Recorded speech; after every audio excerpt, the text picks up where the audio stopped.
కాపులను పవన్ నుంచి దూరం చేసేందుకు వైసీపీ కుట్ర చేస్తోందని, తప్పు చేసిన క్రిమినల్ మన కులమైతే మద్దతివ్వాలా అని జనసేన ఎమ్మెల్యే బొలిశెట్టి శ్రీనివాస్ ప్రశ్నించారు. పవన్ పిఠాపురంలో ఎందుకు పోటీ చేశారు అని వైసీపీ నేతలు మాట్లాడుతున్నారని, జగన్ పిఠాపురం తాడేపల్లిగూడెంలో పోటీ చేయగలరా అని బొలిశెట్టి ప్రశ్నించారు. చంపినోడు కాపు లేదా కాపులు హింసించేస్తున్నారంటే తప్పు చేసినోడు ఏ కులం అయినా సరే ఆ కులానికి సంబంధం లేదు. కులంలో మంచోళ్ళు ఉంటారు, చెడ్డోళ్ళు ఉంటారు.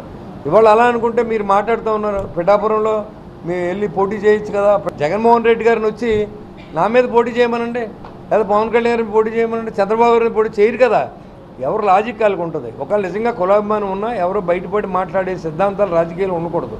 ఇప్పుడు తప్పు చేసినప్పుడు మనం వెనకేసుకెళ్ళవలసిన అవసరం లేదు కదా. అంటే మనం తప్పు చేసినా, మర్డర్ చేసినా, మానభంగం చేసినా వాళ్ళు ఏమి చేయొద్దని మీ ఉద్దేశమా? లేకపోతే మీరు వెళ్ళేటప్పుడు మేము కాపులకే పనిచేస్తామని ఈ కాపు నాయకులందరూ వెళ్తారా? దమ్ముందా మీకు? మేమైతే వెళ్ళాం. కాపు కులస్తులుగా కాపులు ఎవరన్నా వస్తే వాళ్ళు గౌరవిస్తాం, వాళ్ళతో పాటుగా వచ్చిన కులాలు కూడా గౌరవిస్తాం.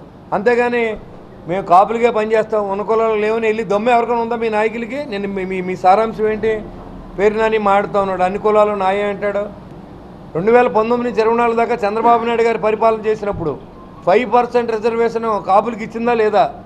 ఇచ్చినప్పుడు జగన్మోహన్ రెడ్డి దాన్ని సభాపక్షంలో శాసనసభలో అందరూ ఎదురుకుండా కాపులు రిజర్వేషన్ తీసేశారా లేదా?